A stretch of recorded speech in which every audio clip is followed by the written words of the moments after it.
It's 11 p.m. You've been studying for 3 hours. Your textbook looks like a crime scene. Highlighters everywhere, notes in the margins, tabs on every other page. You've read the same chapter twice, maybe 3 times. And if I asked you to close that book right now and write down everything you remember, you know what would happen. You'd stare at a blank page. You highlighted half the chapter, but barely any of it actually stuck. That's genuinely not on you, though. Nobody really taught you how to study. They taught you subjects, gave you textbooks, said, go learn this. But the actual skill of learning, how your brain takes information and keeps it there, that part usually gets skipped. You were just supposed to figure it out. And honestly, most people never do. They keep rereading, keep highlighting, keep sitting at a desk for 6 hours and calling it effort. Then they wonder why someone else studies for 2 hours and gets a better grade. Those people aren't magically smarter. A lot of the time, they're just using better techniques. Techniques that feel so counterintuitive, they almost seem like cheating, but they're learnable, and they're backed by real evidence. Before we get into the actual method, let's get something straight. Studying is a terrible measure of virtue. Sitting at a desk for 6 hours doesn't mean you learned for 6 hours. Time spent is not the same as progress made. The variable that matters most is retrieval. Your brain learns better when it has to produce information, not just look at it again. That's the core idea behind almost everything here. Active output usually beats passive input, especially when you actually need to remember the material later. Real quick, this video is sponsored by Chat-On. We've all done it. You get a message from your landlord, your client, whoever, and you spend 11 minutes drafting a 2-sentence reply, typing, deleting, retyping, questioning your entire grasp of the English language. Chat-On's AI keyboard just does that for you. You give it the rough idea, it gives you back something that sounds like a functioning adult wrote it. Revolutionary concept. They also have this YouTube summary feature. You paste a video link and it pulls out the key points. So instead of sitting through a 50-minute video where the actual content is maybe 4 minutes, you just get the 4 minutes. I'm honestly mad I didn't have this sooner. Ready-made prompts, various AI models to choose from. Everything you need structured in one place. Works on iOS, Android, web. Link is in my bio. Download Chat-On and stop wasting brainpower on stuff that doesn't need it. So instead of treating studying like a test of endurance, we're going to build a system around how learning actually works. And weirdly, the first step is to start at the end. Before you study anything, before you read a single page or watch a single lecture, take a test. A practice test on material you haven't learned yet. You will probably fail it. That is the entire point. I know that sounds wrong. Roediger and Karpika helped show this clearly in 2006, and later research has kept pointing in the same direction. Students who test themselves before studying often remember more later than students who only read the material first, because your wrong answers are a map. Every question you miss introduces you to a specific gap in your knowledge.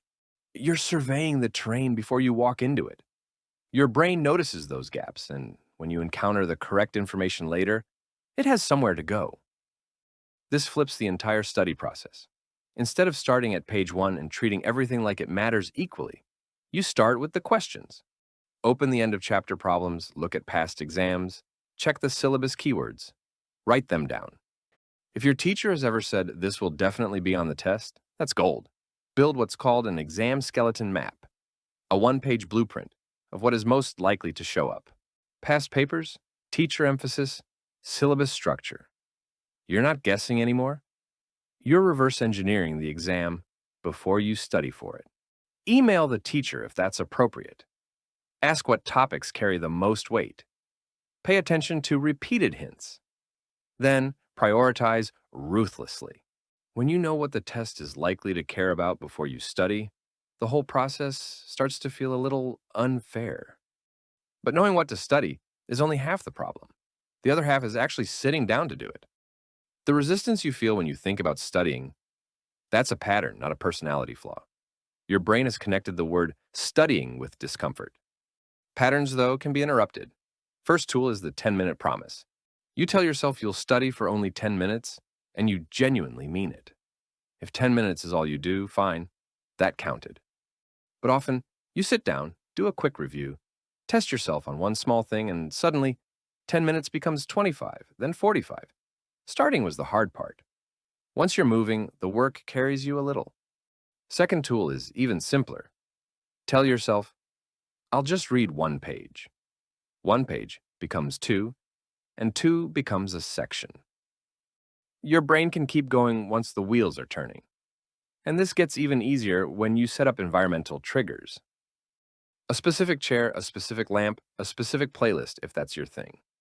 Do the same 60-second ritual every time, clear the desk, open the notebook, set a timer. Same sequence every single time. After a few weeks, sitting in that chair starts to feel like a switch flipping in your brain. Your brain recognizes the context and skips some of the resistance phase. On the catastrophic days, the days where nothing works and everything feels pointless, do something. One page, one flashcard, one recall attempt. I call that the no 0 days rule. And it's the gentlest rule in this entire system. Once you're actually sitting down, the next problem is what you do with that time. And the first answer is simple. Stop rereading. Full stop. I know rereading feels productive. You look at the page, the words seem familiar, your brain goes, ah, yes, I recognize this. And it feels like learning is happening. But a lot of the time, that's just the fluency illusion. Your brain confuses recognition with recall. The text looks familiar, so your brain files it under known. And your brain is wrong about this constantly, with absolutely no shame. Think of it like a messy desk. Rereading is looking at the mess, nodding and saying, yep, that's my stuff. You haven't organized anything. You haven't cleared anything. You've just confirmed the mess exists. Active recall works the opposite way. You close the book and try to retrieve what you just read from memory with nothing in front of you. The part that feels wrong, that struggle to pull the answer out, is where the learning happens. The struggling, the reaching for an answer you can almost touch. That's the work. Simplest version is the blurt method. Read a section once, close the book, write down or say out loud everything you can remember. Then open the book and check what you missed. Those gaps, the things you couldn't retrieve, that's your real study list. Fix those, then do it again. Flashcards. Work the same way, but only if you use them right. Question side first, force the recall, then flip. If you're just reading both sides in sequence, you're rereading with extra steps. Now, recall is powerful, but recall still has a timing problem. A German psychologist named Hermann Ebbinghaus studied this in the 1880s, using himself as the test subject, memorizing nonsense syllables for months. The basic point still matters. A lot of what you study fades quickly, sometimes within a day, unless you return to it. Your brain is not broken. Your study method just needs to account for forgetting. The fix is studying the same thing across time. The spacing between sessions is what helps build retention. In practice, 0 apps required. After you study something, review it at 4 intervals. 24 hours later, 3 days later, 1 week later, 1 month later. A calendar and a pen. That's the whole system. Each review takes less time than the one before, because you're refreshing, not rebuilding. The first review might take 20 minutes, and by the 4th, it's 5. By that point, the information has a much better chance of staying in long-term memory instead of sitting in short-term storage waiting to evaporate. Set up a weekly review Sunday. Once a week, scan all your subjects, refresh the key points, update your plan for the coming week. One recurring ritual that quietly handles most of the decay problem before it becomes an emergency. A little every day usually beats one huge panic session at the end. Spacing handles when you study. But there is still the question of how you actually understand things in the first place. And this is where studying starts to look a little ridiculous, which, honestly, is often a good sign. The Feynman technique. Named after physicist Richard Feynman, the method is simple. Pick a concept and explain it as if you're talking to a 5-year-old. Use short words, no jargon, no shortcuts. If your explanation falls apart, if you reach a point where you're waving your hands and going, and then it just sort of works, that's information, not embarrassment. You've just found the exact spot where your understanding breaks down. Now you know where to dig. You probably don't have a 5-year-old handy, so use your pillow, seriously. Explain the concept out loud, alone, in your room. Your pillow is patient, non-judgmental, has never failed an exam, just sitting there, absorbing information, living its best life. Try the 3-sentence compression game. If you can't explain a concept in 3 sentences, You might know the words around it, but the actual idea probably hasn't landed yet. Draw terrible diagrams, awful stick figures, messy sketches with arrows pointing everywhere. These often work better than beautiful notes because you're building meaning instead of copying it. The act of translating an idea into a weird little drawing forces your brain to process the concept more deeply than transcription ever could. Link concepts into a story too. Your brain remembers narratives better than isolated facts because memory follows connections. A story gives your brain a retrieval path instead of a disconnected pile. And if you want the advanced version, explain a concept like you're talking to a child first, then rewrite the explanation like you're teaching a graduate student. The gap between those two versions tells you what to study next. And that brings us to the trap that catches even the students doing everything else right. Reviewing topics you already understand. You flip through the material, everything makes sense, you nod along, you feel smart. That feels like studying. It's a performance for an audience of one. That audience is you, and you are being fooled. I noticed this in myself recently. I was reviewing notes I already knew cold, feeling productive while basically avoiding the harder stuff. Your grade is usually determined by your weakest topic. The high points matter less if the weak points keep collapsing. Fix the floor. If you did the pre-test earlier, your weak spots are already mapped. Your wrong answers are sitting right there, sorted and waiting. Go to them first and stay there. That's where the points live. Start a mistake notebook. Every wrong answer, every gap, every moment where you went, wait, what? Goes in one place. One notebook, one document. Before every exam, you open it and review. Almost nobody keeps one, and it's one of the simplest documents that can actually move your grade. For the subject that's truly destroying you, the one where you feel completely lost, the triage plan is simple. Find the 5 most tested concepts, just 5. Understand one at a time, using the Feynman method, then simulate exam questions on those 5. You don't need to master the entire subject overnight. You need to stop bleeding points on the topics that show up every single time. Once you know your weaknesses, the next problem is time, and specifically how to make it feel like you have more of it. I'll study all day is a wish, and wishes have a historically poor academic track record. A real plan sounds like this. Chapter 7, Active Recall, 45 minutes at my desk, starting at 2 p.m. Actually, forget the chapter number. The important part is the structure. Topic, method, duration, location, start time. Don't just say, I'll study later. Say what, where, and when. That's what turns it into a real plan. Time limits create urgency. Telling yourself to finish a chapter in 1 hour sounds aggressive until you've done it twice. Then, it starts to sound normal. Join our YouTube membership and get exclusive perks like early access to scripts, input on future topics about productivity, and connect with a like-minded community that gets it. Click join below and let's build your easier, more intentional life together. The constraint forces your brain to prioritize, to cut the fluff, to focus on what matters instead of wandering through the material like a tourist in a museum. Try a 30-minute emergency burst. All in, phone away, timer running, one specific task. Nothing else exists for those 30 minutes. You'll cover a surprising amount of ground when the clock is visible and the task is singular. Keep your sprints task-specific too. One sprint for memorizing vocabulary, a different sprint for solving practice problems, another for explaining concepts out loud. Don't mix them. Mixing dilutes both the memorization and the problem solving because your brain does better when it knows what mode it's in. We are, all of us, creatures that require artificial boundaries to do things that are obviously good for us. Set the timer. The first time you try a focused 30-minute sprint, it might feel impossible. By the 10th time, you can snap into it much faster. And when you study for 2 focused hours using these methods and retain more than you did after 6 hours of rereading, you'll understand why the title of this video isn't really an exaggeration. But sprints in the wrong order, on the wrong material, with no variation, that's just efficient suffering. Most students study in blocks. All of topic A until it's done, then all of topic B, then all of topic C. It feels organized and clean.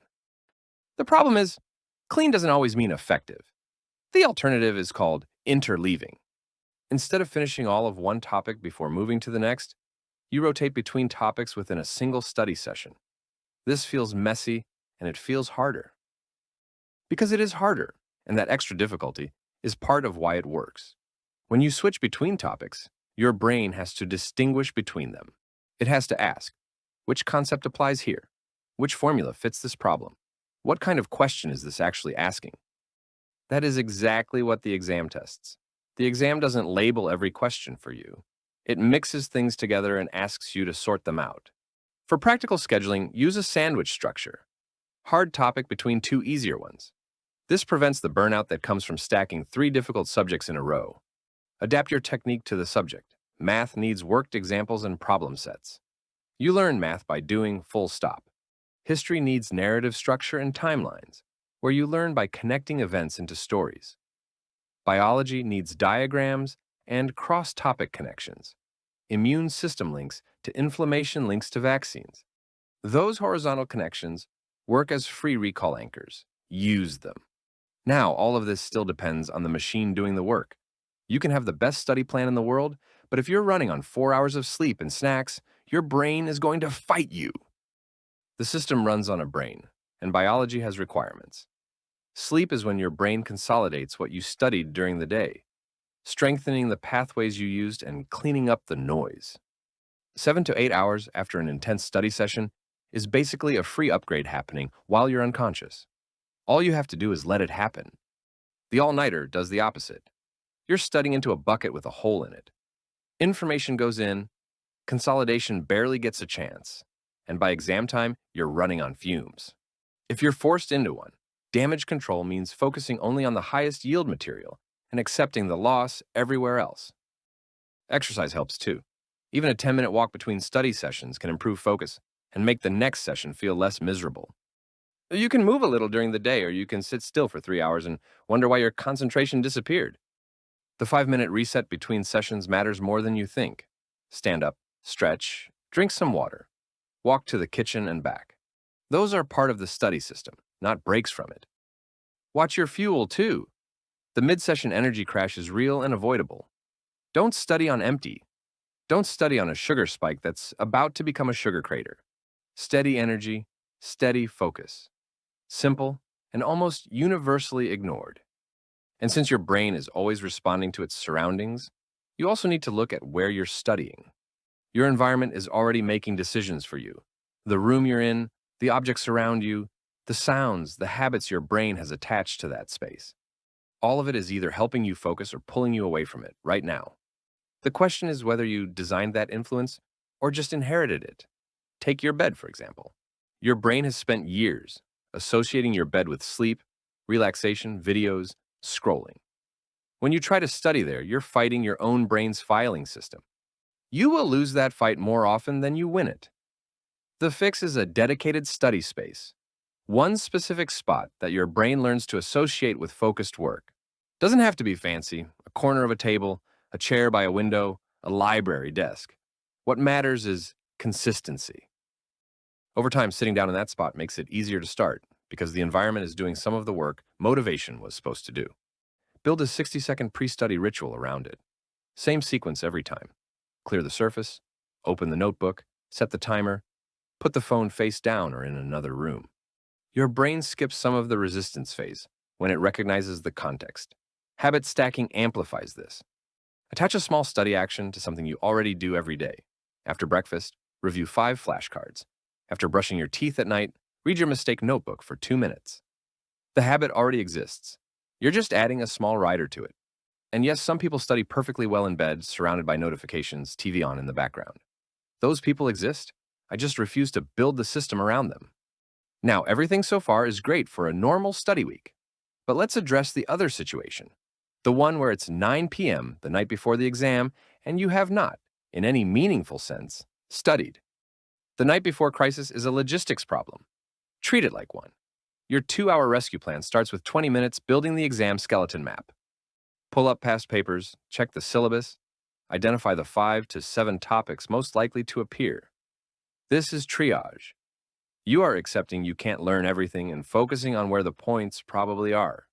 Then spend 60 minutes doing active recall on those topics only, using the BLERT method. I'll read a section, close the book, Write down everything you can retrieve, check your gaps, fix them, move on. No rereading, no highlighting. Retrieval only on the highest priority material. After that, spend 20 minutes building a one-pager. Compress the most critical information onto a single page.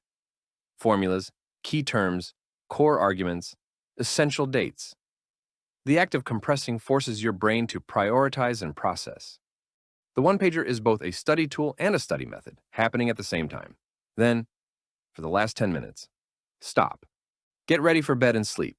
Whatever sleep you can get is worth more than another hour of diminishing returns. In a crisis, a small part of the content usually carries a large part of the points. Your job is to find that high-yield material and let go of everything else. Anything that takes more than 20 minutes to understand from scratch the night before will probably cost you more time than it earns you in points. Skip it, move to the next topic. Cut your losses with precision. This works as a rescue plan, and next time, you'll have the full system so you don't need the rescue. Because the real goal is not to survive every exam at the last second. The real goal is to build something that lasts. Motivation is unreliable. A system gives you something to fall back on when you don't feel inspired. Here's the whole system in 3 levels. Understand it, recall it, then test it under pressure. First, understand. Can you explain the concept in plain language? Can you pass the Feynman test? Simple words, no jargon. If yes, move on. If no, go back. Second, recall. Can you retrieve the information without the book in front of you? Blurt it, write it, say it out loud from memory. If yes, move on. If no, more active recall, more spacing, more retrieval practice. Third, simulate. Can you perform under exam conditions, timed, closed book, full questions? If you can do this and get it right, you own that topic. Then move on to the next weak spot from your mistake notebook. For a specific exam, build a 7-day countdown. On day 7, take the pretest, build the skeleton map, identify your weak topics. From days 6 through 4, use active recall and spaced repetition on weak areas, interleaved across subjects. On days 3 and 2, do practice exams under timed conditions, reviewing mistakes after each one. On day 1, light review, one-pager compression, early sleep.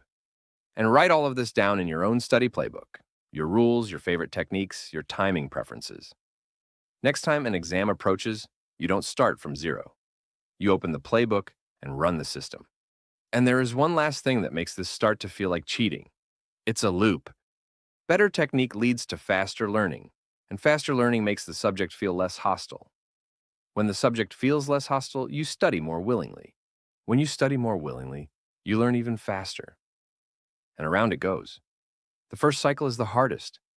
You're building the system from nothing, fighting old habits, doing things that feel counterintuitive.